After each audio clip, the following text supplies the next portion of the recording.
అందరికీ నమస్కారం. ఒక 7-8 సంవత్సరాల తర్వాత నాకు కిక్కినిచ్చిన సినిమా ఈ లిటిల్ హార్ట్స్. భగవంతుడు సాక్షిగా చెప్తున్నాను, లిటిల్ హార్ట్స్ సినిమా ముందు ఈ అబ్బాయి పోస్టర్ కూడా నేను ఎప్పుడు చూడలేదు. ఈ అబ్బాయి ఇట్లా యూట్యూబ్ చెప్తుంటే మా అమ్మ నాన్న తిరుపతి తీసుకెళ్ళాలనుకుంటే నాకు పెద్ద టూరు, అట్లాంటి ఫారెన్ తీసుకెళ్ళడం కానీ ఆగిపోయాను. ఎందుకంటే నన్ను అమ్మ నాన్న లవ్ చేసేవాడంటే నాకు అంత ఇష్టం, అక్కడ ఆగిపోయాను. సినిమా ఇండస్ట్రీ కష్టాలు, కన్నీళ్ళు, బాధలు అన్నీ ప్రిపేర్ అయ్యి రావాలి. ఎవరో కొన్ని 100 కోట్లకు ఒక ఆయన ఉంటాడు, ఒక స్టార్ కామెడీ కొడుకుగా పుడతాడు, ఒక మెగాస్టార్గా బామర్తిగా ఉంటాడు, ఒక ఐకాన్ స్టార్కి తండ్రిగా ఉంటాడు. అట్లా ఒక 100 కోట్ల కూడా ఉంటాడు. అందరూ అట్లా ఉండలేరు, మన అందరూ కష్టపడాల్సిందే తప్పదు. అట్లా ఎప్పుడు కాలు మీద కాలు వేసుకుంటాడు. ఆయన ఎవరికి అందుబాటులో ఉంటాడు, ఆయన ఎవరు అనుకుని ఆయన అందుబాటులోకి వెళ్తారు. అది జీవితం అంటే. అంత మహర్జాతకు నా జీవితంలో నేను చూడలేదు, ఇక చూడను కూడా. అంత అట్లా అట్లా ఆయన జీవితాన్ని అంత అద్భుతంగా ప్లాన్ చేసుకుని అల్లు అరవింద్ గారు ఇక్కడ రావటం. విజయ్ దేవరకొండ, విజయ్ గురించి ఒక మాట చెప్పాలి. వీళ్ళ ఫాదరు నేను రూమ్మేట్స్మి. ఒక 3 రోజులు మిస్ అయ్యాడు. ఏంది గోవర్ధన్ అన్న రాలేదు అన్న, నా కొడుకు పుట్టాడు అన్నాడు. అది హీరో పుట్టాడా అన్న, మీ నాన్నడు చెక్ చేసుకో అన్నాను అనలేదా? విజయ్ అన్నాడా? అది గుర్తుపెట్టు. నా జీవితంతో నేను ఏదైనా అంటే అవుద్ది, నాకు అబక్కన అట్లా వస్తుంది. నేను అంత ఎమోషనల్ పర్సన్ని. ఈ లిటిల్ హార్ట్స్ గురించి మాట్లాడతా. సరే, ఓజీ గురించి చెప్తాను ఒక నిమిషం. ఈ భారతదేశంలో ఉన్న కొంత కోట్ల మంది అభిమానులు, నేను ఒక అభిమాని. తిరుపతి దేవుడికి రోజుకు 1,00,000 మంది భక్తులు వచ్చి వెళ్తూ ఉంటారు. ఆ 1,00,000 మంది భక్తుల్లో కూడా నేను ఒకడిని. నేను ఒక్కడనే భక్తుడిని కాదు, నాలాంటి కోట్ల మంది భక్తులు నేను ఒకడిని. మీలాగా నేను పూజిస్తాను, మీలాగా నేను ప్రేమిస్తాను. నేను మీలో ఒకడిని, మీకంటే నాకు ఎక్కువ క్వాలిఫికేషన్ లేదు. ఓజీ బ్లాక్ బస్టర్ అవ్వాలని మీతో పాటు నేను కోరుకుంటున్నాను. అది తప్పకుండా బ్లాక్ బస్టర్ అవుద్ది, అంతే. Thank you. ఈ సినిమా గురించి మాట్లాడతాను. చిన్న సినిమా చచ్చిపోయింది, మా ప్రస్థానంలో అంత్యక్రియలు చేద్దాం అనుకుంటున్న తెలుగు ఇండస్ట్రీలో కథతో తీస్తే సినిమా హిట్ అవుద్ది, బడ్జెట్తో కాదు నిరూపించింది లిటిల్ హార్ట్స్. 2.5 కోట్లతో సినిమా తీశారంటారు. ఇప్పుడే నితిన్నను మన సాయిని అడిగాను, ఎంత బడ్జెట్ ఎల్గాట్ చేశారని. 2.5 కోట్లు అన్నారు. ఒక పెద్ద సినిమా షెడ్యూల్ వేసుకొని 3 రోజులు షూటింగ్ క్యాన్సిల్ అయితే 2.5 కోట్లు అవుతున్నాయి. ఈ రోజుల్లో 2.5 కోట్లతో 50 కోట్లు కలెక్ట్ చేసే సినిమా తీశారంటే hats off to Little Hearts team. మిమ్మల్ని చూసుకొని పెద్ద పెద్ద దర్శకులు, నిర్మాతలు ఇంగ్లీష్ నాటాడు సిగ్గుతో తలంచుకోవాల్సిన రోజు తీసుకొచ్చారు మీరు ఇండస్ట్రీకి. నిజంగా ఇక సినిమా చూడండి, చిన్న సినిమా చూడండి. పెద్ద హీరో 500 కోట్ల బడ్జెట్ ఉంటుంది తీస్తారన్న రోజుల్లో 2.5 కోట్లతో యావత్ తెలుగు ఇండస్ట్రీ, తెలుగు సినిమా, తెలుగు ప్రజలందరినీ థియేటర్కి పరిగెత్తించారు. నేను సినిమా థియేటర్కి వెళ్ళి దాదాపు 5-6 సంవత్సరాల నుంచి నేను ఒక థియేటర్ ఎగ్జిబిటర్గా, నా థియేటర్ కూడా నేను సినిమాకి వెళ్ళలేదు. ఈ మధ్య నాకు ఫస్ట్ డే సినిమా చూడాలనిపించింది, మిరాయి సినిమా. ఆ రోజు వెళ్ళాను. ఈ సినిమాను లవ్ చేశాను. ఇవాళే ఈ సినిమాకి ఫంక్షన్ రావాలని ఫిక్స్ అయ్యి వంశీని అడిగాను, వంశీ కొద్దిగా టికెట్ చెప్పా సినిమాకి వెళ్తానని. మా థియేటర్లో ఆడుతుంది, నాకు కుదరలేదమ్మా, క్షమించు. సినిమా చూస్తే దీని అమ్మ ఇది కదా సినిమా అంటే, ఇట్లా ఉండాలి కదా సినిమా అంటే. ఇది వాస్తవం, సినిమా కాదు. మా నాన్నకి నాకు జరిగిన స్టోరీ ఇదంతా. మా నాన్నకి ఇటు చెప్పిన కంటే ఎక్కువ అబద్ధాలు చెప్పేవాడిని, నేను అన్ని అబద్ధాలు చెప్పేవాడిని. షాద్ నగర్లో ట్రైన్ ఎక్కి, కాచిగూడలో ట్రైన్ దిగి, దీపక్ థియేటర్లో సినిమా చూసి, మళ్ళీ ట్రైన్ ఎక్కి షాద్ నగర్ పోయి స్కూల్కి వెళ్ళి వచ్చాను అబద్ధం చెప్పేవాడిని. అక్కడి నుంచి స్టార్ట్ అయిన మా జీవితం వాస్తవానికి దగ్గరగా, ప్రతి తండ్రి కొడుకున్న కెమిస్ట్రీ అద్భుతంగా తెరకెక్కించిన ఈ సినిమాని. ఇట్లాంటి సినిమాలు సంవత్సరానికి 12 సినిమాలు వస్తే ఇండస్ట్రీ 100 ఏళ్ళు చల్లగా ఉంటుందండి. 1000 కోట్ల సినిమాలు వద్దు, 500 కోట్ల సినిమాలు వద్దు, జనాన్ని థియేటర్కి వచ్చే సినిమాని. ఈ సినిమా తీయటం కాదండి, ఈ సినిమా వజ్రం ఎక్కడో ఉంటుంది, వజ్రాన్ని వెతికి బయటికి తీసుకొచ్చారు. చూడండి, వాళ్ళు ఒప్పుకోవాలి.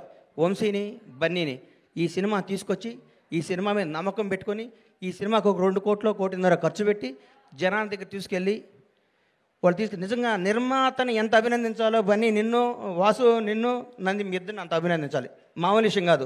మీరు ఎంత కష్టపడ్డ పేరు అరవింద్ గారి సినిమా అంటున్నారు, అది ఆయన అదృష్టం, మీ బ్యాడ్ లక్. నేనేం చెప్పలేను. అమ్మ ఇదే ఎవడేం చెప్తారు చెప్పు. ఆయన ఏమీ చేయరు, లాస్ట్ మినిట్లో వస్తారు అంటారు, పేరు కొట్టేస్తాడు. ఆయన జాతకం అట్లాంటిది, మనం ఏం చేయలేం దాని అది. ఇట్లాంటి సినిమాని ఈటీవీ విన్ మహానుభావుడు, గౌరవనీయులు రామోజీరావు గారు ఏ బ్రహ్మముహూర్తాన ఈటీవీ సంస్థని, ఈనాడు స్టూడియోని, రామోజీ ఉషా కిరణ్ మూవీస్ని స్థాపించారు. కానీ ఎంతమంది గొప్ప నటుల్ని మౌన పోరాటం దగ్గర నుంచి మయూరి సినిమా దగ్గర నుంచి ప్రతిఘటన సినిమా దగ్గర నుంచి ఒక 25 ఏళ్ల ముందు నువ్వే కావాలి సినిమా దగ్గర నుంచి కొత్త టాలెంట్లని కొత్త భక్తుల్ని పరిచయం చేస్తూ ముందుకు తీసుకెళ్తూ ఎంతోమందికి జీవనోపాధి కల్పించిన రామోజీరావు గారికి హృదయపూర్వకంగా దివిలో ఉన్న రామోజీరావు గారికి మనస్ఫూర్తిగా శిరస్సు వంచి నమస్కారం చేస్తున్నాను.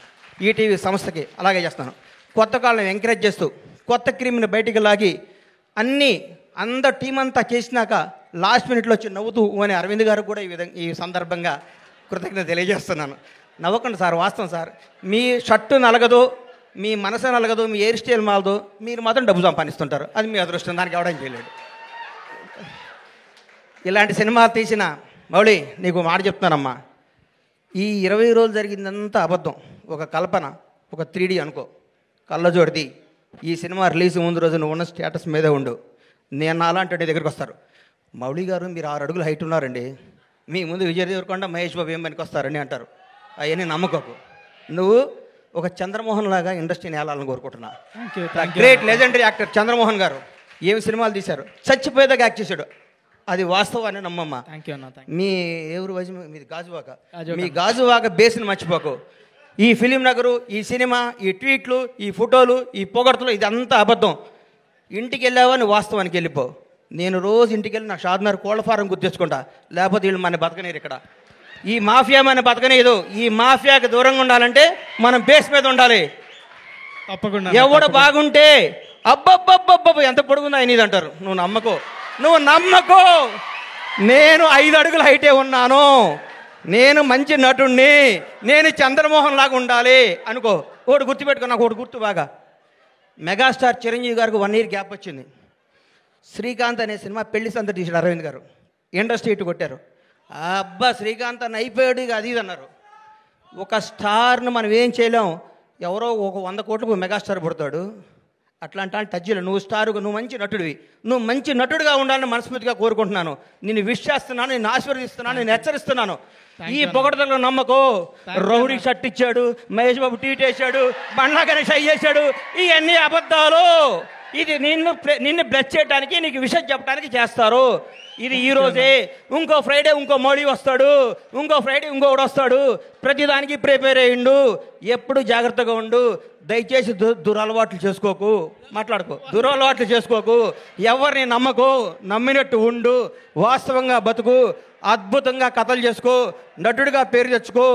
మీ అమ్మ నాన్న తలెత్తుకునే తిరిగే విధంగా, నీ బంధువులందరూ మౌళి మా ఫ్రెండ్ అని చెప్పుకునే విధంగా, ఇండస్ట్రీ అంతా నిన్ను చూసి ఆనందపడే విధంగా మనస్ఫూర్తిగా ఉండాలని కోరుకుంటూ, నన్ను ఈ ఫంక్షన్ తీసుకురావడానికి కారణమైన మిత్రుడు బన్నీవాసు, వంశీ నందిపాటికి, ఈటీవీ వినివారందరికీ కృతజ్ఞతలు తెలియజేసుకుంటూ, ఇలాంటి సినిమాలు మీరు ఆశీర్వదించాలి, థియేటర్కి రావాలి, చిన్న సినిమాలు బతకాలి, చిన్న సినిమాలు బ్లాక్ బాస్టర్ కొట్టాలి.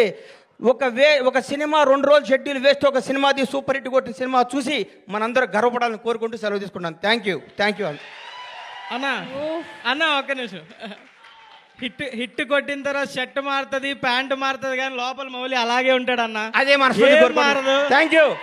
ఈ మాట నాకు ఇస్తున్నాం. ఇది వాస్తవం అమ్మా. వాస్తవం మీద బతికే లాంగ్ లో బతాం. ఒకటి గుర్తుపెట్టుకో. ఒక హీరో గురించి చెప్తా నీకు. వాస్తవానికి దగ్గరగా ఉండే ప్రతిరోజు అల్లు అర్జున్తో నేను సినిమా తీసా.